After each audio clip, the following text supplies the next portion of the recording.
Olá todo mundo, como estão? Estou aqui de volta com vocês, eu sou o Luffy Steffen, estamos no Naftaluf. Estamos de volta depois de algum intervalo. Como vocês já perceberam, quem acompanha meu canal, a produção do Naftaluf já nos últimos tempos está um pouco acidentada, né? Vai e vem, vai e vem. Mas enfim, é o que dá para fazer, porque a agenda está complicada, a vida está corrida. Aliás, graças a Deus, né? Porque, enfim, para quem não sabe, mas vocês sabem, né? Eu tenho meu trabalho de cineasta e felizmente estou cuidando dos meus filmes. Atualmente estou circulando para festivais e mostras com meus dois longas mais recentes. Nós Somos o Amanhã, lançado em 2023, e Uma Breve História da Imprensa LGBT+, no Brasil, lançado em 2024. Aliás, tem muita gente que me acompanha aqui no canal e depois comenta no Instagram que algum filme meu passou na cidade onde a pessoa mora e a pessoa não sabia.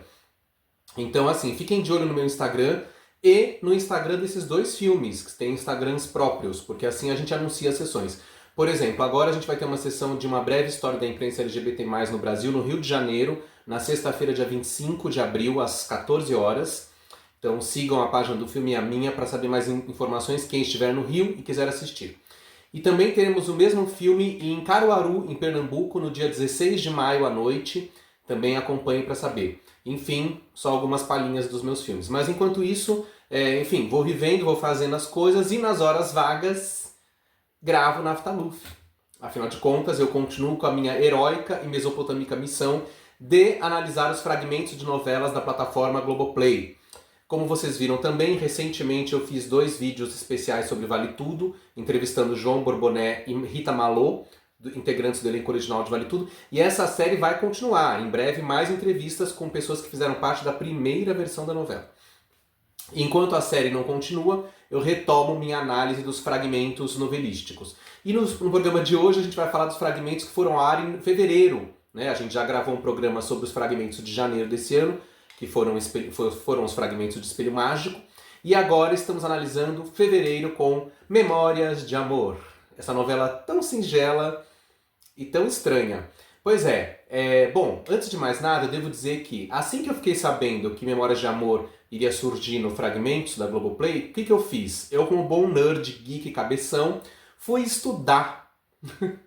Isso mesmo, esse verbo tão fora de moda, principalmente entre os meus coleguinhas youtubers.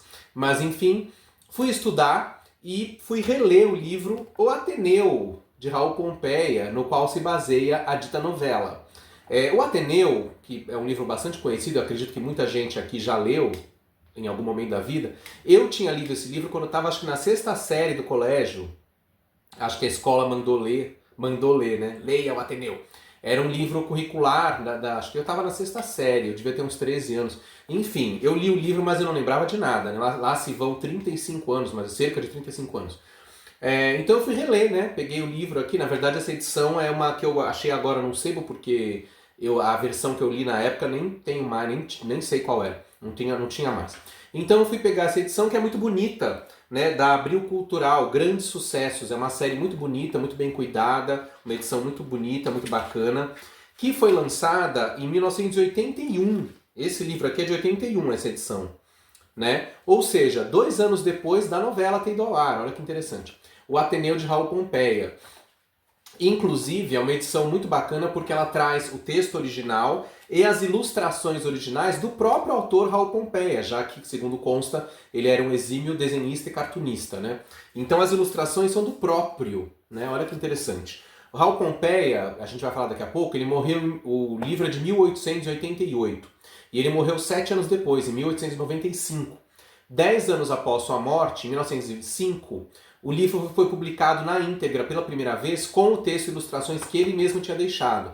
Por quê? Em 88, o livro foi publicado em capítulos no jornal Gazeta de Notícias. Então, a primeira vez que foi publicado em livro para valer foi 10 anos depois da morte do autor. E essa edição, então, de 81, tenta resgatar esse esquema. E é por isso que o texto está na íntegra e com as ilustrações deixadas pelo próprio.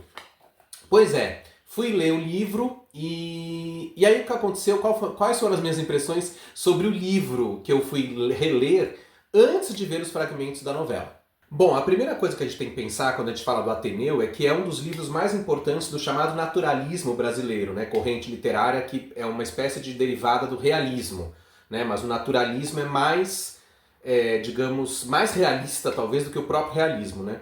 Então, o Ateneu é considerado uma obra-prima da literatura brasileira e vale dizer que ele tem o subtítulo de Crônica de Saudades, o que me faz pensar que assim teria sido muito mais legal se a novela da Globo, já que não ia se chamar o Ateneu, se chamasse Crônica de Saudades e não Memórias de Amor.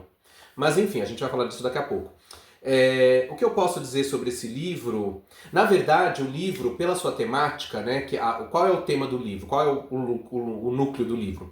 A história de um internato, né, um colégio interno para rapazes no Rio de Janeiro, rapazes de classe média, média ou classe média alta, no Rio de Janeiro, naquela época final do Império, né, final do século XIX.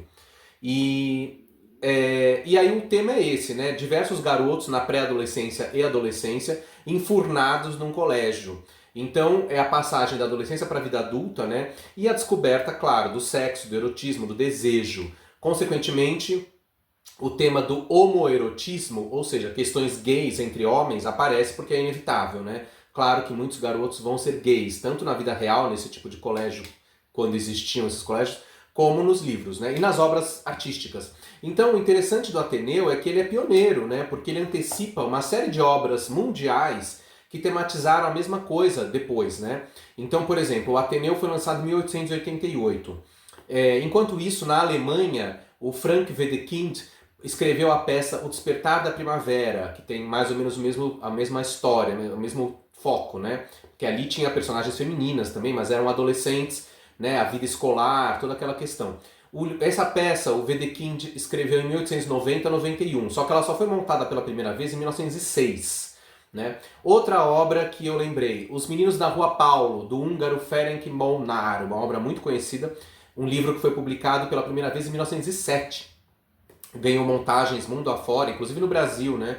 Tem uma montagem famosa do comecinho dos anos 90 no Brasil, com os então muito jovens atores Selton Mello, Marcelo Serrado, Oberdan Júnior, etc. Mas enfim, outra obra que me fez lembrar, dessa vez brasileira, a peça teatral A Aurora da Minha Vida, de Naum Alves de Souza, montada pela primeira vez em 1981. Já contei dessa obra quando eu fiz o vídeo sobre Estúpido Cupido, né? Já que me lembrou algumas coisas sobre a novela, né? Outras obras importantes na mesma linhagem. Sociedade dos Poetas Mortos, filme dirigido pelo diretor australiano Peter Weir, em 1989. Ganhou o Oscar de melhor roteiro original em 1990 para o roteirista Tom Schumann. E, é claro, inevitável lembrar, Má Educação, do espanhol Pedro Almodóvar, filme de 2004, onde ali a questão gay está mais latente do que nunca, né? Mas, de qualquer forma, o Ateneu já antecipa bastante dessas coisas, né? É um livro muito interessante, uma obra que merece todo respeito, embora um tanto quanto enfadonha, né? Meio monótona em alguns casos, né? Mas enfim, é uma obra respeitável. E aí, qual é a nossa surpresa ao saber que Memória... Como a gente já sabia, né? Todo mundo já sabe disso, porque isso já é largamente comentado, mas o fato é que Memórias de Amor iria adaptar o Ateneu, mas não o fez, né? Porque o que a gente vê nos fragmentos e o que a gente sabe da novela é que, né, o foco foi completamente alterado. Então vamos falar disso. Então, para a gente entender esse contraste entre a obra original e o que resultou na novela, vale a pena, por exemplo, só de ler a contracapa do livro. Olha o que está escrito aqui. A educação repressiva e deformante de um menino num internato-prisão. Os vícios e as mazelas do confinamento agindo impiedosamente na formação da personalidade de um jovem sensível. Trabalho autobiográfico de construção apurada.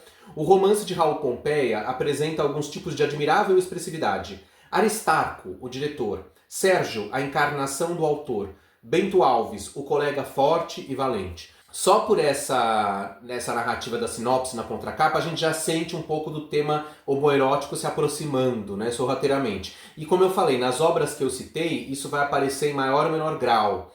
Mais precisamente nas obras mais modernas, como Sociedade dos Poetas Mortos, onde existe a insinuação de uma questão gay entre os personagens de Ethan Hawke e Robert Sean Leonard, inclusive porque esse último queria ser ator, né? Então tem ainda esse clichê do rapaz delicado que quer fazer teatro e tal. E a Má Educação, que é o Almodóvar, né? Não deixa por menos. Então aí a questão gay tá lá, não é nem insinuada, né? É explícita. Agora, de qualquer forma, isso também tem muito a ver, quando a gente fala do Ateneu, porque existem algumas pessoas que levantam a hipótese sobre a sexualidade do Raul Pompeia, né? Que ele teria sido gay, enrustido, provavelmente, de acordo com a época que ele viveu. Então vamos entender quem foi Raul Pompeia. Bem, Raul Pompeia nasceu em Angra dos Reis, Rio de Janeiro, no dia 12 de abril, ariano, de 1863. E morreu jovem, com 32 anos, no dia de Natal, 25 de dezembro de 1895. Mas a principal obra dele, que entrou para a história, foi o Ateneu, como eu disse, publicado em capítulos em 1888 no jornal Gazeta de Notícias. Porque a essa altura do campeonato, quando o Raul Pompeia tinha 25 anos e publicou o Ateneu, ele já era advogado formado, tinha feito faculdade de Direito e trabalhava como jornalista, né? Além de eventualmente escrever também ficção. E aí vale a pena a gente ler um pedaço da orelha interna dessa edição, onde a gente tem alguma coisa interessante. Trabalho de recriação autobiográfica, o Ateneu revela uma personalidade extremamente sensível. O evidente desajustamento ao meio ambiente e aos valores de uma educação deformante fizeram do jovem autor um crítico impiedoso e quase punitivo do que viveu e viu na adolescência em colégio interno. Após a Lei Áurea e a proclamação da República, prosseguiu em suas atividades de jornalista político, engajando-se no grupo dos chamados florianistas. Vale dizer que Raul Pompeia era um árduo defensor tanto da abolição da escravatura, que aconteceu em 88, né, do século retrasado, como da proclamação da República em 89. Entregou-se a exaltado nativismo, hostilizando ingleses e portugueses, desenhando a respeito em 1893 a charge O Brasil crucificado entre dois ladrões. Como eu disse, ele era exímio desenhista e cartunista. Diretor da Biblioteca Nacional em 1894, foi demitido do cargo sob a acusação de desacato ao presidente da República. Isso provocou-lhe profundo abatimento moral que contribuiu para levá-lo ao suicídio em 1895.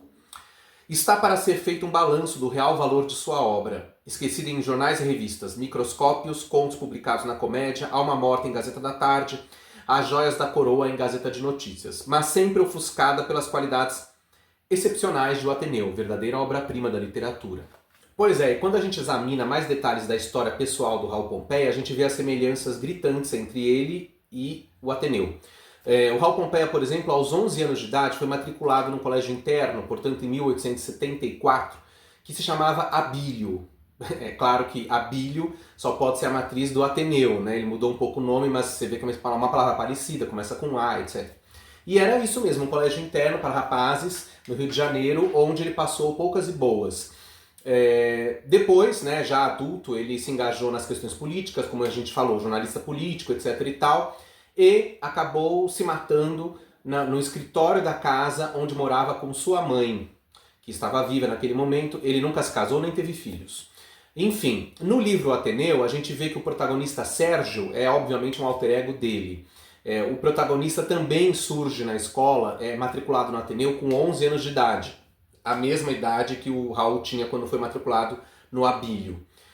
Por aí a gente já vê que é muito diferente da novela pelo simples fato da faixa etária dos personagens, né? No livro Ateneu, a gente acompanha a trajetória do Sérgio quando ele entra no colégio aos 11 anos e aparentemente termina com a formatura quando ele tem uns 14, né? Passam-se cerca de 3 anos, talvez 4, né? Eu entendi, né? Claro que as nomenclaturas eram outras, o sistema escolar era diferente, mas eu entendo que pela faixa etária é como se ele estivesse fazendo no Ateneu o que a gente chamava de ginásio. Na novela já é bem diferente, né? Porque o que a gente vê, os personagens dos rapazes, os atores, são homens feitos, né? Então óbvio que eles não estão fazendo papel de 11 anos. Então ali é o contrário, eu acho que eles estão entrando no Ateneu, o Sérgio está entrando no Ateneu com 14, 15, para ele fazer o que seria o colegial, ou o ensino fundamental, né? Não, ensino médio. O ensino médio, né? O fundamental foi antes. Então, o ensino médio, né, digamos que é como se ele passasse o colegial no Ateneu, né? Mas no caso da novela, como a gente está só vendo os fragmentos, a gente não sabe se passou 3 anos na vida dos personagens, sei lá. Mas eu acho, tenho cá pra mim, que ele está entrando no colégio, no colegial, né? Porque eles todos têm um look adolescente, não são crianças, né? Óbvio. Então isso já é diferente, né? Mudar a faixa etária do romance. Uma questão complicada quando se pega obras originalmente onde os personagens são efetivamente crianças e tenta transformar em adolescentes. Já muda um pouco de figura, né? Ainda assim, seria válido se eles tivessem feito isso no Ateneu, desde que respeitassem a história central, que é a trajetória do protagonista Sérgio. Mas não é isso que aconteceu, não foi isso que aconteceu, né? Então por quê? O que aconteceu? Por que mudaram? Pois é, a velha questão tabu, que era e ainda é tabu. A questão G-A-Y, gay. Vamos comentar. Bom, essa questão gay, a primeira coisa que a gente vê, né, gay masculina, né, no caso, a questão que a gente vê no livro é que o livro é praticamente todo masculino, né? São cerca de 20 ou mais personagens masculinos contra apenas 3 personagens femininas que são bem coadjuvantes no livro, pra lá de coadjuvantes, né? Quais são essas personagens no livro? Emma, a esposa do dono do colégio, que é o Aristarco, que no livro é a mulher do diretor que tem uma relação quase maternal com alguns alunos, como se fosse uma mãezona, principalmente com o protagonista Sérgio, né? Uma coisa meio Jocasta e Édipo, quase. Temos também Melica, a filha única do casal, que mal aparece ou é citada no livro, e Ângela, a moça que trabalha no colégio como serviçal, faxineira, enfim, faz tudo do colégio. E que é uma moça, né, pobre, dona de uma sensualidade selvagem, que inspira os desejos dos alunos e ainda causa conflitos passionais entre outros funcionários do colégio. Na novela, isso é completamente diferente, né? Todas essas personagens que estão na novela têm muito mais amplitude, né? Na novela, a Emma, a esposa do Aristarco, interpretada por Aracy Cardoso, tem uma participação bem maior, óbvio. A filha do casal, Melica, que é interpretada por Nádia Carvalho, também tem uma participação maior. E inventaram uma outra filha, que é a Maria, interpretada por Miriam Rios, que absolutamente não existe no romance, e que na novela, como se não bastasse ela ter sido inventada, a função dela é ser o par romântico do protagonista Sérgio, coisa que no livro não existe, né? Nem a personagem, nem mulher pelo qual ele se interessa romanticamente, né? Quer dizer, o personagem até fala um pouco da Emma, da Ângela, mas não é efetivamente, tudo fica no terreno platônico, né? E, além disso, a Ângela na novela também aparece bastante no começo, nos fragmentos, a personagem da Solange Teodoro, então estreando na Globo, vinda da novela Os Apóstolos de Judas, na TV Tupi. E a personagem é mostrada exatamente assim, como uma personagem de beleza selvagem, sedutora, meio tropical, inclusive porque a Solange Teodoro é uma atriz negra. No livro, a Ângela não é negra, né? Ele descreve ela como descreve os traços, né, físicos, e ela não é uma personagem negra.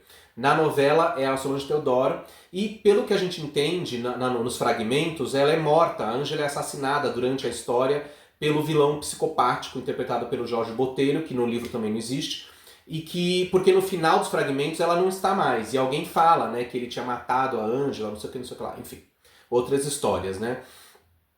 Então, claro, o foco do livro mudou completamente, né?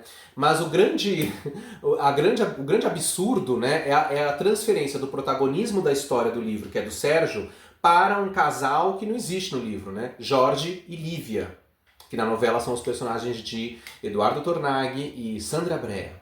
Pois é, com o surgimento do casal hétero de protagonistas Jorge e Lívia, vale dizer que no livro o Jorge existe, é mencionado bem rapidamente, acho que em um parágrafo, bem no começo do livro. Ele é filho do Aristarco, diretor do colégio, mas ele aparece no comecinho porque ele já está saindo do colégio, ele está se formando quando o Sérgio está entrando. Né? Na novela, o personagem também já é mais velho e não está no colégio, mas ele vira o protagonista, né? E é um jovem abolicionista, revolucionário, republicano, contra o pai conservador, já que o Aristarco representa o conservadorismo, né, da capital do Brasil na época, o Rio de Janeiro, do Brasil como um todo, né? Mas enfim, tiraram totalmente o protagonismo do Sérgio e criaram uma história básica de feijão com arroz, que a gente já tinha visto na época nas novelas da Globo de época e veria depois para sempre. Continuamos vendo até hoje, né? São essas novelas de época com esses velhos chavões, né?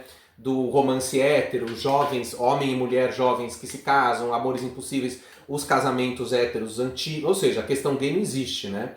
Enfim.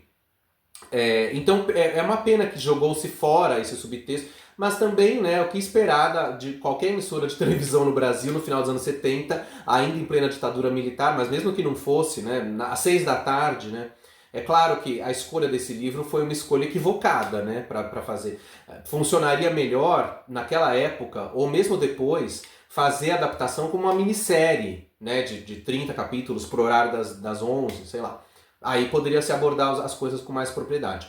Mas enfim, tiraram o foco do Sérgio, que no livro é mostrado o tempo todo como um personagem, um menino frágil, vulnerável, um tanto quanto delicado, super protegido pela família, que vai parar nesse colégio e é entregue às feras, né? Quais são as feras? Os colegas dele. Isso a gente vê um pouco na novela, mais ou menos, né? Essa agressividade dos colegas, aquela coisa dos colegas que são colegas, mas são vigilantes dos mais novos, com cacetetes, né? Existe uma coisa meio, né, a brutalidade da masculinidade tóxica que está ali já, né? Embora ninguém falava essa palavra, essa expressão. E o Sérgio, no livro, ele sofre muito ao chegar no colégio e se perceber vítima das maldades e atrocidades de colegas. E aí acaba acontecendo que ele vai tendo amizades temporárias com alguns colegas. Ele fica unha e carne de um colega, passa a ter uma amizade muito próxima, muito íntima. Depois briga com esse colega, troca de colega. Né? Durante todo o livro, ele vai tendo amizades, digamos, no mínimo suspeitas, porque o livro não explica, né? Não deixa claro. E dá a entender que, claro, Raul Pompeia não ia botar os pingos nos is, se fosse o caso. Por quê? Porque estava em 1888 e porque ele estava falando dele próprio. Talvez ele não quisesse assumir que ele teve experiências homossexuais dentro do colégio. Mas algumas passagens do livro insinuam coisas um tanto suspeitas, né? Por exemplo, o Bento Alves, que é citado aqui, o colega forte e valente, o Bento Alves, que é descrito como um rapaz másculo, tal, que tem um momento que ele salva lá os funcionários que estavam brigando, quase se matando por causa da funcionária Ângela. E a partir dali, o Sérgio desenvolve uma espécie de fascínio pelo Bento Alves, eles desenvolvem uma amizade muito intensa, que depois acaba de uma hora para outra sem explicações.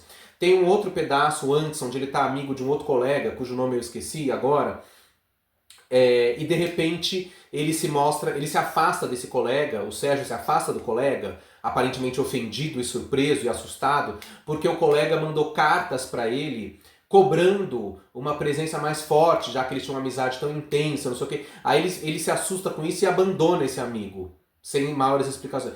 Ou seja, tudo leva a crer que a questão gay está lá, né, latente. Naturalmente, a gente pode imaginar que alguém aprovou a sinopse de O Ateneu na Globo e depois falou, não, peraí, não vai dar para ser assim, não podemos comprar essa briga, né? Um caso semelhante ao que aconteceu na novela Gina, que a gente já viu nos fragmentos do ano passado, onde muito se comentou sobre isso, né? Que a novela decidiram de repente que o livro escolhido, o livro da Maria José Dupré, não era adequado para uma novela das 6, já que contava a história de uma prostituta que queria ser cantora lírica, lá. E por isso eles adulteraram o livro completamente, né? E a personagem da Cristiane Torlone, em vez de ser uma prostituta que quer ser cantora lírica, ela vira pintora. Ela não era prostituta e ela vai se tornar pintora, enfim. Né? Fizeram uma salada meio indigesta com o livro. Em Memórias de Amor, eu diria que também fizeram um prato muito estranho. Não chega a ser uma salada indigesta, mas foi um prato estranho. É como se a gente sentasse no restaurante e pedisse uma lasanha e veio almôndega. Ainda sobre essa questão gay enrustida, o livro Teletema, que a gente sempre cita como uma inesgotável fonte de informações sobre as trilhas sonoras de novelas da Globo do período 64 e 89, na verdade, de trilhas sonoras de todas as emissoras, né? Não só da Globo. Eles comentam aqui essa questão gay de uma forma direta, né?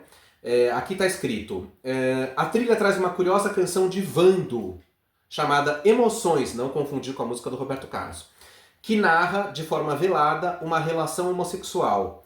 Nos fizemos tão meninos, livres tão vadios, de tanto querer. Nos fizemos poesia para chorar do riso, para sorrir da dor. Me entregaste teus segredos, eu falei do medo do meu coração. Assim pisamos noite adentro, como dois perdidos, cheios de emoção. A lua iluminou teu corpo moreno, bonito para me provocar. No teu rosto, um riso lento misturado ao pranto vi desabrochar. Te agasalhei nos braços, pele e mãos, espaços acariciei. Te amei suavemente e tão docemente eu me fiz teu rei. Vale dizer que aqui eles começam a estrofe dizendo nos fizemos, N-O-S, né? Nos fizemos, é que a gente pronuncia nos, né? Nos fizemos tão meninos. E depois, aí tá escrito nos, vírgula, fizemos poesia para chorar do riso. O que eu acho interessante, que eu não sei se aqui foi um erro do livro, ou então teria que ver na composição original do Vando, como o Vando escreveu essa letra. Mas quando ele pronuncia na canção, eu escuto nus o tempo inteiro. É um trocadilho com o nos fizemos, com nus, de corpo nu. né? Então, por exemplo, nos fizemos tão meninos também poderia ser nos fizemos tão meninos livres, dá para fazer. E depois, nos fizemos poesia ou nos fizemos poesia, ou seja, né? Uma letra muito rica, né? De contradições interessantes. Aí o livro comenta: esta música estaria perfeitamente adequada à novela se a adaptação fosse fiel ao livro, no qual é latente a tensão sexual entre Sérgio e os colegas de internato Sanches, na novela Tião Dávila, Bento Alves, que eu citei, que na novela é Ivo Gifone, o ator, e Egbert Ricardo Blá, que infelizmente a gente não vê nos fragmentos, né? Mas, diante das limitações impostas pela censura, o autor da novela fez Sérgio se apaixonar por Maria, personagem que não existia no livro, como eu já falei. Vando comenta: a música tem... Aí o Vando dando entrevista pro livro.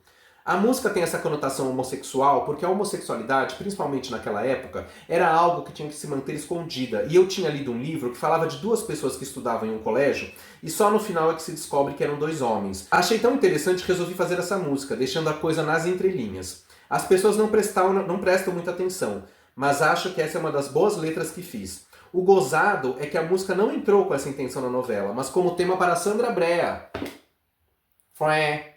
Mas afinal, tem mais um dado interessante nessa polêmica, que é o seguinte: quem é o autor de O Ateneu, de Memórias de Amor? Wilson Aguiar Filho. Quem é o Wilson Aguiar Filho? Meu Deus, eu fico nessas horas é que eu fico um pouco chocado, tristemente, né, com o descaso com que a gente vive uma época, aliás faz tempo já, né, onde as pessoas cultuam muito os autores ou autoras de novelas de televisão.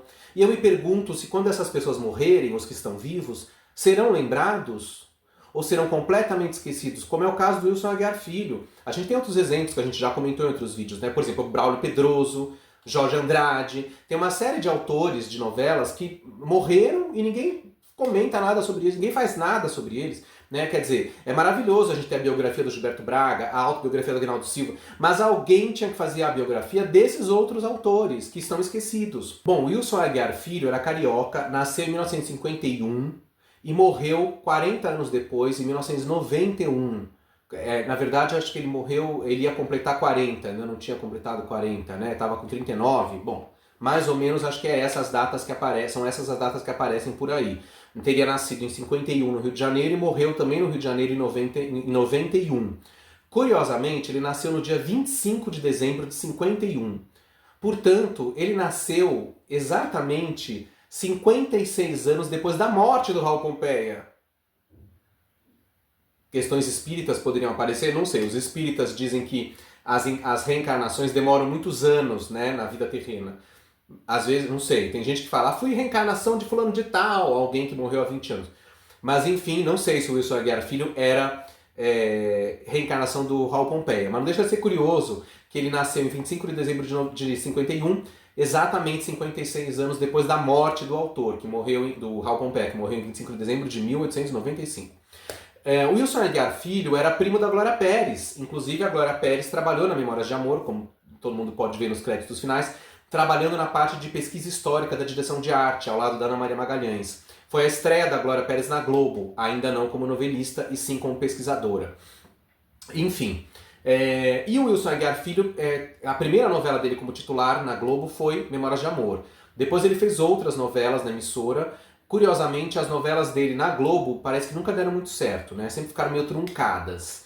Ele só foi acontecer para valer na TV Manchete, onde ele escreveu a minissérie Marquesa de Santos, depois a novela Dona Beija, Cananga do Japão, etc e tal. Voltou para a Globo um pouco antes de morrer e escreveu minisséries históricas que tem tudo a ver com Memórias de Amor, com Ateneu, né? Abolição e República, né? Justamente sobre esses dois grandes temas que estão contidos no Memórias de Amor. No Ateneu nem tanto, não se fala tanto sobre esses assuntos. É meio en passant, porque o foco do livro não é questão política, né? É a vida do estudante lá. Na novela Memórias de Amor, eles enfiam um pouco forçadamente esses temas da abolição e da questão da república. Né? O personagem Jorge vira um jovem rebelde revolucionário contra o pai, etc e tal, protagonista da novela. Mas Wilson Aguiar Filho é um autor que parece muito interessante e que merece ser resgatado. De qualquer forma, segundo o site Teledramaturgia do Nilson Xavier, a novela deveria ter 140 capítulos, porém, quando tinha 30 escritos antes de começar a gravar, a Globo mandou refazer tudo. Quer dizer que essas coisas já aconteciam desde aquela época, né? Não é coisa de hoje, não. E a novela foi totalmente descaracterizada, remontada, reconstruída, blá, blá, blá, e a novela ainda por cima passou a ter 82 capítulos e não mais os 140 previstos originalmente.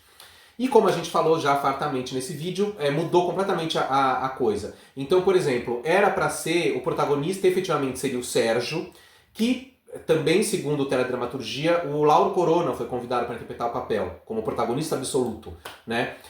Quando inventaram a personagem da Maria, que foi feita pela Miriam Rios, convidaram Glória Pires para fazer. E, ainda por cima, quando inventaram a personagem Lívia, convidaram Lídia Bronde para fazer a Lívia. Ou seja, se os três tivessem... E ainda se o Jorge já existisse na época e o Eduardo Tornag ia fazer, era o quarteto de Dancing Days, né? Porque os 4 vinham de Dancing Days que tinha acabado de acabar, né? A novela Dancing Days terminou de ao ar no final de janeiro de 79. Um mês depois, no comecinho de março de 79, estreou Memórias de Amor. Quer dizer que se essas pessoas... O Eduardo Tornag aceitou, né? Ele saiu de Dancing Days e foi direto para Memórias de Amor. Já o trio, né, Beto, Marisa e Verinha, não aceitou a novela. Ainda bem, né? O Lauro Corona parece que declarou que não se sentia preparado para fazer um protagonista. Ele tinha acabado de estrear na televisão, imagina, coitado. Fez bem. Em vez de fazer Memórias de Amor, ele preferiu dar um tempo e depois ele fez Os Gigantes, que era um papel bom, mas não era protagonista. Depois, em 80, ele fez a novela Marina, onde aí ele é o principal papel masculino. Novela das 6, de Wilson Aguiar Filho, o mesmo autor de Memórias de Amor. Né? Então quer dizer que o Lauro acabou protagonizando uma novela das 6 do Wilson Aguiar Filho, que foi Marina, depois, né, de algum tempo. Enfim, de qualquer forma, com essas mudanças todas, a mudança de elenco, parece também que o Paulo Guarnieri foi sondado para fazer o Sérgio no Ateneu, também não sei o que aconteceu, não quiseram mais, desistiram, ele não quis, e finalmente resolveram então quem ia fazer o papel. Uma vez que o papel já não ia ser protagonista, eles resolveram que poderiam lançar um ator que ninguém conhecesse, né? Porque o Lauro já estava no auge com Dancing Days e o Paulo Guarnieri, na verdade, ele vinha da Tupi, né? Acho que ainda estava na Tupi. Mas eles iam trazer o Paulo... Enfim, o Paulo Guarnieri acabou aparecendo mesmo para valer na Globo em Plumas e Paetês, que a gente está vendo atualmente, fazendo o papel do terrível Jorge Luiz. A gente vai falar mais uma vez sobre esse equívoco de transformar a novela numa mais uma novela abolicionista de época com um casal insosso, né? Então a gente tem Jorge e Lívia, ela uma mocinha meio tonta, né, aparentemente meio chatonilda, e o jovem Jorge, impetuoso, né, que parece uma versão masculina de Sinhazinha Flor, que a gente acabou de comentar também nos fragmentos, e onde o próprio Tornag fazia um papel semelhante, embora ali ele não fosse... É como se o Jorge do Tornag, em Memórias de Amor, fosse uma versão masculina da Sinhazinha Flor de Beth Mendes em Sinhazinha Flor, né? Porque lá ele era o par romântico dela, mas ele era um selvagem, né? Um cara meio, né, filho de uma mulher escravizada, não sei o que lá. Enfim, então é como se o Jorge de Memórias de Amor fosse uma versão masculina de Sinhazinha Flor, ou ainda uma antecipação masculina da Sim a Moça, da novela homônima. Ou então o próprio Rodolfo de Sim a Moça. Enquanto isso, a personagem Lívia de Sandra Brea fica muito ruim na novela, nos fragmentos. Por quê? Primeiro porque a Sandra, com 27 anos, me parece um pouco velha pro papel, né? Eu acho que eles tinham... Tanto é que tinham convidado a Lídia Bronde, que é, na época, uma moça de 20, 21 anos, né? 20 anos. A Sandra já tinha 27, e além disso, a Sandra Brea já estava consagrada com muitos papéis de mulheres decididas, firmes, sensuais, mulheres assim, femme fatales, quase todas, né? Então fica estranho ela fazendo essa personagem, essa heroína meio enjoada, né? A Sandra parece cansada debaixo daquele penteado pesado, aquele figurino sufocante. A impressão que dá é que a atriz, a maravilhosa Sandra Brea, tá louca de vontade de rasgar a roupa e ficar nua, como ela fazia lindamente nos filmes da época e na revista Playboy, nos ensaios que ela fez, né? Quer dizer, toda a sensualidade da Sandra tá sufocada dentro daquela personagem chata que é a Lívia. Então vamos tentar salvar alguma coisa nesse sacolão que é os fragmentos de Memórias de Amor. Um sacolão, procurando se acha alguma coisa. O que se salva pra mim? Bom, Jardel Filho, né? O sempre ótimo Jardel Filho, grande ator, que a gente tem pouca oportunidade de ver o Jardel Filho em novelas inteiras, né? A única que existe, acho que é o Bem Amado até agora, e ele tem aparecido nos fragmentos, né? Em Sol de Verão, Coração Alado e agora o Ateneu. Jardel Filho, um ator incrível de teatro, né? Um ator com toda uma base de teatro, né? Um ator da geração que vinha do teatro, depois ia para o cinema e depois ia para a televisão. Então, por ser um ator de teatro, ele que nasceu em 1928, na época do Ateneu, ele tinha 50, 51 anos. E o que a gente vê ali? A gente vê uma caracterização quase teatral, né? Ele faz esse Aristarco de forma caricata, né? Com um cabelo estranho, com bigode postiço, com uma maquiagem meio envelhecido, vira um velho grotesco. Exatamente como o livro descreve, né? O Aristarco no livro é descrito exatamente assim, como uma figura patética, narcisista, né? Um personagem caricato. Ó, até aqui olha a ilustração do próprio Raul Pompeia. Ilustração, portanto, feita em 1888. Ó como o Jardel tá igualzinho o Jardel. A caracterização do Jardel tá incrível. Então a gente vê que é uma caracterização típica do teatro, onde você tem o exagero muitas vezes, né? Se bem que hoje o teatro também já está tão influenciado pela televisão, mas nas novelas a gente tem um excesso de realismo, né? A gente quase não tem novelas com propostas caricatas, exageradas. Às vezes tem, geralmente as pessoas não aceitam, como foi o caso de Meu Pedacinho de Chão, o remake, né? Que era uma coisa meio Tim Burton, não sei o quê. Um visual de fantasia, né, de filme de fantasia. Mas enfim, o Ateneu, o Jardel Filho está todo caracterizado de Aristarco e ele faz maravilhosamente bem o personagem, com todas as contradições, com todos os exageros que o próprio livro dizia que ele tinha. Então quer dizer, é como se o único personagem da novela que está fiel ao livro é o Aristarco, ou seja, é como se a direção da novela, Gracindo Júnior, direção geral, e o Jardel fossem as únicas pessoas que estão adaptando o livro. O resto da novela não avisaram os dois que não era mais para pensar no livro Ateneu, porque era outra coisa. E eles continuaram adaptando o Ateneu, felizmente, né? Porque aí a participação do Jardel é muito boa. Outra coisa que a gente pode destacar como um foco de interesse são os rapazes do elenco, né, masculino do colégio, onde a gente vê vários atores jovens, não tão jovens naquela época, né, são atores que tinham entre 25 e 35 anos, às vezes, fazendo papel de adolescente no colégio. Então, nesse sentido, lembra um pouco o Estúpido Cupido, que era pior ainda, né, porque os atores, mais ou menos, atores tinham 20, 25, faziam papel de 16. Mas ali também. Então a gente tem até alguns atores que estavam em Estúpido Cupido. É o caso do Tião Dávila, do Ricardo Blá. Tião Dávila a gente vê nos fragmentos. O Ricardo Blá não apareceu nos fragmentos, né? Mas ele fez. E a gente vai ter outros atores jovens do período, como Fábio Máximo, que tinha acabado de... tinha feito várias novelas já como criança e adolescente. E antes de Memórias de Amor, ele fez o Sítio do Pica-Pau Amarelo, né? Com a série do Minotauro, a temporada do Minotauro, onde ele fazia o jovem Alcebiades, que se apaixona pela Narizinho, né? Aliás, falando no Sítio, teria sido muito maravilhoso, mas enfim, não dá mais para fazer isso, não temos máquina do tempo. Teria sido muito maravilhoso se eles tivessem mantido o Ateneu como uma novela, uma minissérie, talvez infanto-juvenil, né, pegando personagens mais jovens, e tirassem o Júlio César, que na época fazia o Pedrinho do Sítio, e já estava crescendo, logo ele seria substituído, tirasse o Júlio César do Sítio e colocasse ele como protagonista do Ateneu. Ia ser fantástico, né? Mas enfim, não fizeram isso. Tem também atores estranhos, né, como Wolf Maia, estreando na Globo como ator, ele que vinha do teatro, e logo depois ele já começaria a trabalhar como diretor da Globo, assistente de direção, não sei o quê. E aí ele virou diretor da Globo, como sabemos, durante décadas, né, um dos principais diretores de novela da Globo, atuando eventualmente em algumas novelas que ele próprio dirigia, né, como é o caso de Final Feliz, Senhora do Destino, Cara e Coroa, né, que está aí representando. Enfim, Wolf Maia fazendo o personagem que usa óculos escuros. Esse personagem, cujo nome eu esqueci, tem no livro exatamente assim, ele usa óculos escuros mesmo, então também fizeram uma caracterização interessante. Ó, aqui, tem até a ilustração, né? Ele é maior do que o Sérgio, né? Porque justamente o Sérgio se apoia nele.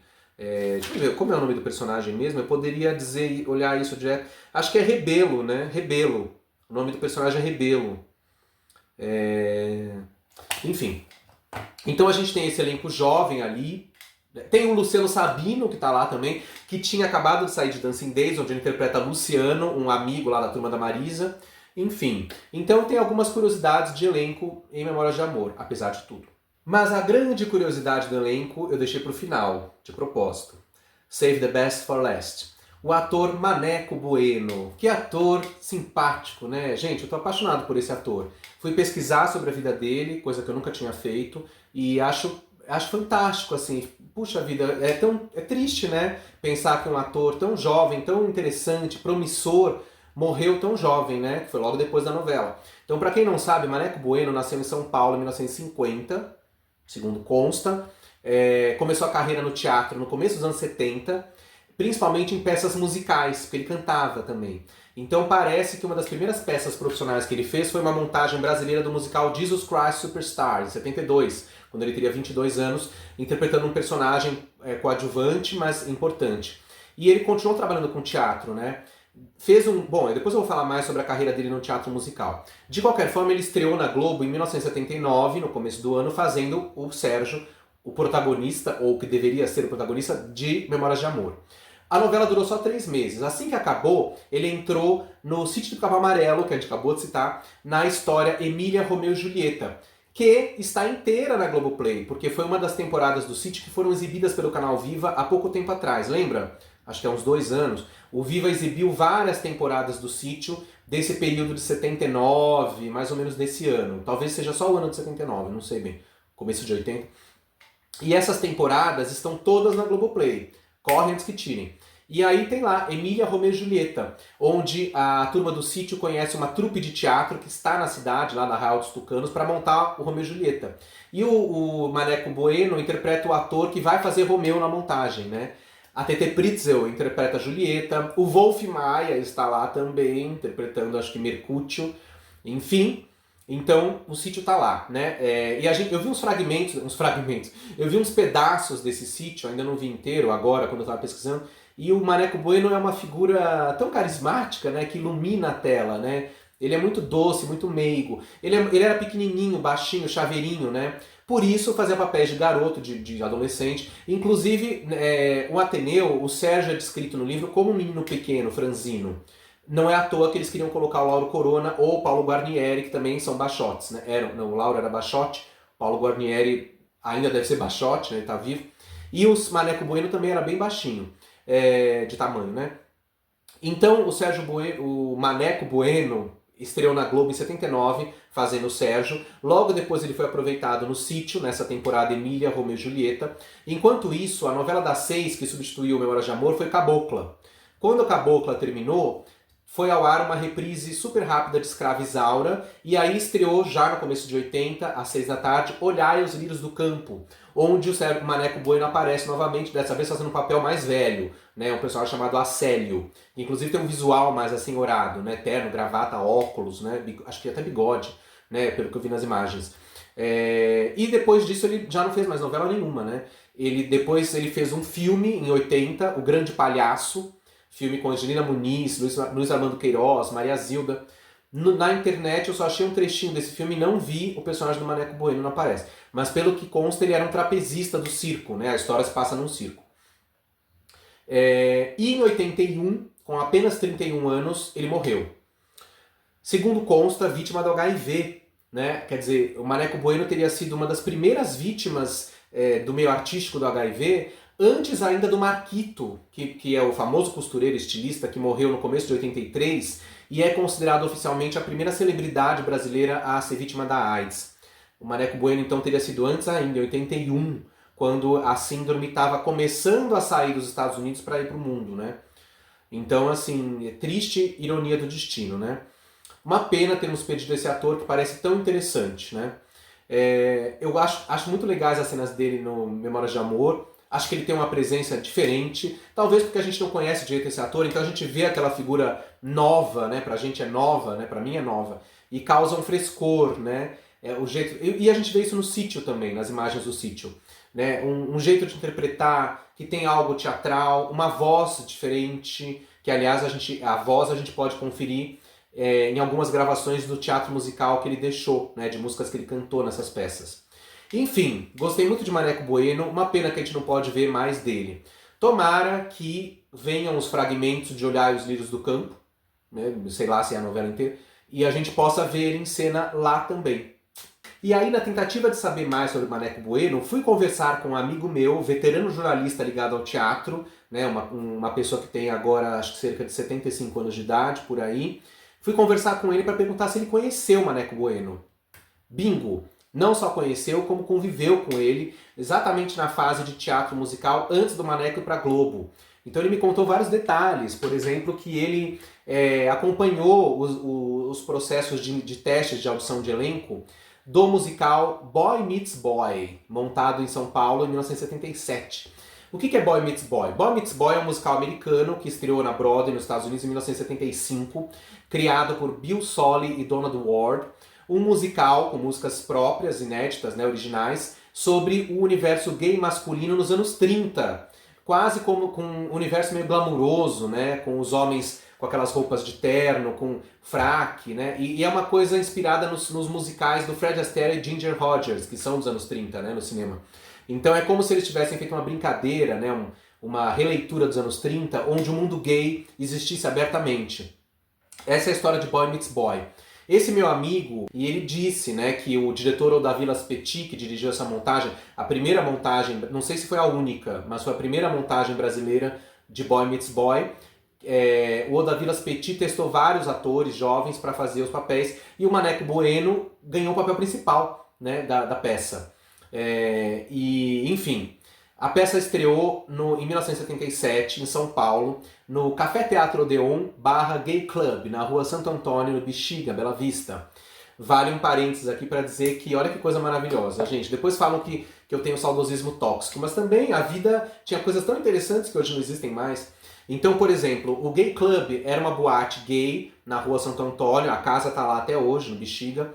Acho que hoje é outra coisa, um boteco, sei lá. E só que antes de ser boate, a boate abria às 11 da noite. Antes disso, às 8, abria o Café Teatro Odeon. Então as pessoas chegavam às 8 da noite, café teatro. Então elas sentavam nas mesinhas dentro do lugar, que era como se fosse um café, um boulevard, e aconteciam peças de teatro naquele horário, das 9 às 11, no palco. Quando acabava a peça, recolhiam as mesas e virava boate, pista de dança e tal. O Gay Club foi um lugar importante da noite gay paulistana nos final dos anos 70, comecinho dos 80. Inclusive, quem quiser saber mais sobre isso, eu sei que muitos já sabem, assistam o meu documentário São Paulo em Hi-Fi, lançado em 2016, tá por aí nas redes da vida, sobre a noite LGBT paulistana nos anos 60, 70 e 80. E ali a gente cita um pouco o Gay Club, Café Teatro Odeon. Mas o fato é que o Café Teatro Odeon se notabilizou por montar espetáculos americanos de temática gay em São Paulo. Então, por exemplo, Boy Meets Boy foi um deles. Teve também Rapazes da Banda, em 78 já, né? Inclusive a montagem de Rapazes da Banda lá não é a primeira montagem no Brasil, né? Porque a primeira foi bem antes, né? Que foi a montagem produzida por John Herbert e Eva Vilma, contando no elenco com Denis Carvalho, Tony Ramos, Osmar Prado, Lima Duarte, Otávio Augusto, o próprio John Herbert, Valmor Chagas, Raul Cortez, enfim. Aquela primeira montagem do John Herbert, que é começo dos anos 70, que até foi proibida, depois foi remontada por eles mesmos, em 78 foi montada no Gay Club, com um elenco mais lado B. Por exemplo, estava no elenco Sérgio Bright, ator negro maravilhoso, que fazia também personagens transformistas na noite LGBT, inclusive ele foi citado no São Paulo em Hi-Fi. E morreu há pouco tempo, Sérgio Bright, né? Faleceu agora, no começo desse ano, infelizmente. E no elenco do Rapazes da Banda do Gay Club, além da Sérgio Bright, a gente falava a Sérgio Bright, né? Além do Sérgio Bright, que era um ator gay, estava também a Cássio Gonçalves, que em Boy Meets Boy é o par romântico do Maneco Bueno, eles fazem o par central, né? Aliás, outra coincidência esotérica, para quem assistiu a entrevista que eu fiz com a Rita Malô sobre Vale Tudo, onde ela interpretou a Marieta, ela contou a história dela antes de Vale Tudo, onde ela trabalhou muito com teatro musical, justamente. Ela acompanhou essa geração também, ela é dessa geração também, né? Então ela viu muita coisa acontecendo do teatro musical da noite LGBT paulistana e ela trabalhou no musical A Chorus Line, em 83, onde o mesmo Acácio Gonçalves interpretava o papel do coreógrafo, do diretor da peça, dentro da história, né? Então, é interessante, né? E o Acácio e o Maneco, então, fizeram um par romântico na peça Boy Meets Boy. Infelizmente, o Maneco morreu em 81 e o Acácio morreria alguns anos depois. Não sei se é entre 88 e 92, há dúvida sobre a data da morte do Acácio. Mas ele também teria sido vítima do HIV, enfim, toda uma geração, né, que foi dizimada por essa tragédia que foi o HIV, né? Enfim, eu tô aqui com uma raridade, gente, uma preciosidade fantástica, que é o compacto com a trilha sonora da montagem Boy Meets Boy, a montagem brasileira. Isto mesmo, vamos lá. Vamos destrinchar esta gostosura. ProArt apresenta Boy Meets Boy, de Bill Solly e Donald Ward. Detalhe, as montagens de Boy Meets Boy por aí costumavam ter esse padrão no cartaz. Porém, o desenho, a caricatura dos personagens era feito especialmente de acordo com os atores daquela montagem. E é por isso que aqui, esse desenho aqui é o Maneco Bueno, né? É o rosto dele, porque ele era o protagonista. E aqui eu acho que é o Acácio Gonçalves, né? E aí tem outros personagens aqui. Boy Meets Boy. Elenco: Acácio Gonçalves interpretando Casey O'Brien, Maneco Bueno interpretando Guy Rose. Aí a gente tem outros atores que confesso que não são, aparentemente não são tão conhecidos, porque a gente não conhece, né? Mas tem um deles que a gente deve dizer, Jorge Otto. Isso mesmo, interpretando jornalista, assistente de gerente e garçom. Jorge Otto, também ator que morreu cedo, né? Famoso por algumas novelas na Globo, principalmente Fera Radical. Teve alguma outra que ele fez lá, né? Mas ele morreu logo, morreu jovem, né? Acho que na virada dos 80 para os 90. Jorge Otto, que era considerado o cover nacional, o clone do Frank Sinatra, né? Do jovem Frank Sinatra. Aqui na foto do elenco, a gente tem o Jorge Otto tá aqui, ó. Não sei se dá pra ver direito, né? Foto preto e branco, mas é esse aqui, ó. Com o cabelo meio cheio, né? Do lado desse bigodudo, ó. Esse é o Jorge Otto. Acácio Gonçalves tá aqui e o Maneco do lado dele. O Maneco saiu meio de olho fechado, né? Maneco Bueno.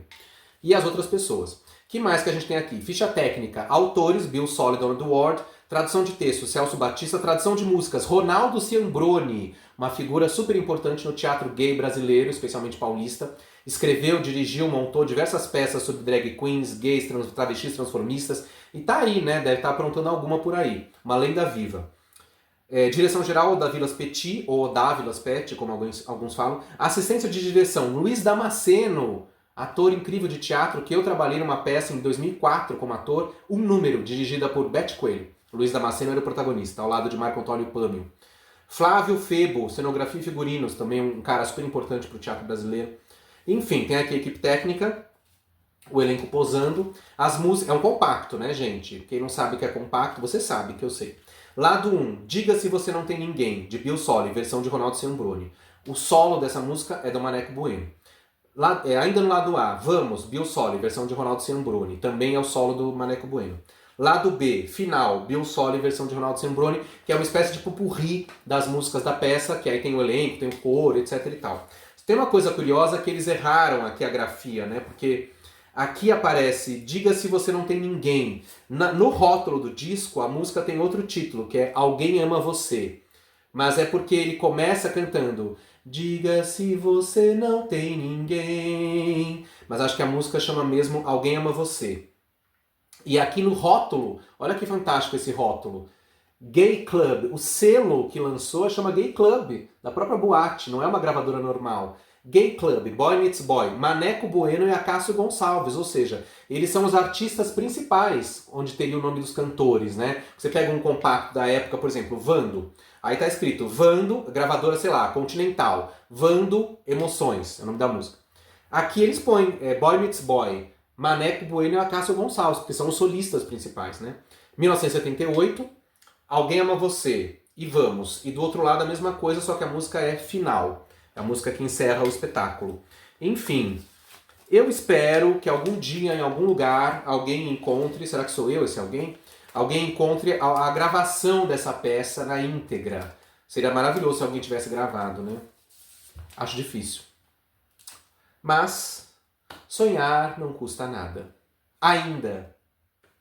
Ah, sim, aqui dentro, esse compacto, esse singelo compacto, na verdade é um pequeno álbum. Olha que fantástico, minha gente, olha a surpresa aqui. O que temos aqui? Duas fotos lindíssimas do par central. Maneco Bueno interpreta Guy Rose e Acácio Gonçalves interpreta Casey O'Brien. Legais essas fotos, né? Demais. Olha como ele era bonitinho, o Maneco, né? Um charme. E aí tem um texto escrito por Virgílio Siena, que é o seguinte: a ProArt, produtora responsável pela programação do Café Teatro Odeon, assumiu a grave responsabilidade perante a direção da casa de montar um espetáculo que fosse, a um só tempo, de excelente nível artístico que tivesse o carisma de projetar definitivamente a nova sala de espetáculos como um dos carros-chefe do teatro em São Paulo. Após exaustiva pesquisa, foi buscar em Boy Meets Boy, musical que já recebera consagração de público e crítica num teatro off-Broadway, um sopro de ar fresco na Broadway, disse o The New York Times, aquilo a que se havia proposto. Ou seja, tudo indica que a montagem de Boy Meets Boy foi a estreia do Café Teatro Odeon como espaço teatral. A intenção era de, se possível, superar a montagem americana, tendo para isso a produtora não medido esforços para dotar a versão brasileira de todos os requisitos necessários. Assim, foi chamado para dirigi-la o Davilas Petit, um diretor já notabilizado no gênero musical, que teve a auxiliá-lo a capacidade indiscutível do coreógrafo Fernando de Azevedo, de Gota d'Água e Pippin, dois musicais importantes do teatro brasileiro nos anos 70, Gota d'Água do Chico Buarque e o Pippin, um musical americano, né, da Broadway. A genialidade do cenógrafo Flávio Febo, prêmio da PCA em 77, tudo isso somado à imensa força de trabalho de Alberto Caribé, diretor musical que teve seu trabalho justamente reconhecido pelos papas do musical brasileiro. Após a formação do elenco, selecionado depois de exaustiva série de testes a que se apresentaram mais de uma centena de candidatos, iniciaram seus ensaios não menos cansativos e intensivos, até que se culminou na estreia do espetáculo em setembro de 77. Eu estava fazendo 2 anos. Desde o primeiro momento, recebido com consagração tão grande, se não maior, de público e crítica paulistanos. O espetáculo provoca um certo susto, promovendo São Paulo, de súbito, a cidade civilizada, disse Sábado Magaldi, crítico do Jornal da Tarde e secretário de Cultura do município. Pois é isso, minha gente. Depois desse texto vertiginoso, brindo vocês mais uma vez com essa bela imagem de Maneco Bueno e Acácio Gonçalves, 2 artistas muito bacanas, que é uma pena que não estejam mais entre nós. Enfim, resumindo, os fragmentos de Memórias de Amor, para mim, os grandes destaques são Jardel Filho, Maneco Bueno e a reconstituição de época interessante e bonita. A novela é bonita, né? No começo eu estava achando que a novela era uma espécie de Sinhazinha Flô, cujos fragmentos são para mim os piores até agora. Então Sinhazinha Flô, ela tem um ranço talvez até de mal feita, mal produzida, né? Com cenários estranhos, figurinos enjoativos, um elenco perdido, aquilo tudo que a gente já comentou, né, quando a gente falou dos fragmentos. Memórias de Amor pelo menos superou Sinhazinha Flô. É uma novela mais bem produzida, com um certo apuro de produção melhor, uma novela mais bonita de assistir, com um elenco, no geral, melhor e mais bem escalado. E vale citar a sequência final, né, o incêndio do Ateneu, que no livro existe também. Claro que é diferente, porque a história é outra, mas tem um incêndio no livro, no final, e destrói o colégio. E na novela a gente tem essa grande cena no final, né, uma cena bonita, bem produzida para os padrões da época até, e com um grande momento do Jardel Filho, né, ao último momento do ator nessa novela, né, nesse personagem. Depois a gente tem lá o epílogo, né, com Jorge e Lívia, que escaparam do incêndio, estão lá não sei aonde, numa fazenda paradisíaca. Mas enfim. Então, o resultado final de Memórias de Amor é que é um conjunto de fragmentos muito interessante, precioso por várias razões, como eu descrevi agora. Então, que bom que a gente tem os fragmentos. Melhor que não ter inteiro, porque não ia valer a pena assistir essa novela inteira, dadas essas circunstâncias todas. Mas é bom ter esses fragmentos por aí. Valeu! Então até a próxima, minha gente. Mandem críticas, comentários, sugestões, escrevam, mandem beijos e abraços. Não se esqueçam que eu continuo monetizando o meu canal, então assistam os comerciais para poder monetizar. Lembrando que na série de Vale Tudo das entrevistas, aí eu não estou monetizando. Por quê? Porque vocês têm que contribuir financeiramente mandando Pix. De preferência, no mínimo R$10, mas quanto mais, melhor. Então, esperem, aguardem o próximo vídeo do canal, seja ele sobre um assunto X, seja sobre Vale Tudo. Né? Estaremos aqui firmes e fortes porque continuamos, estamos aqui, ainda estamos aqui. Até a próxima, minha gente.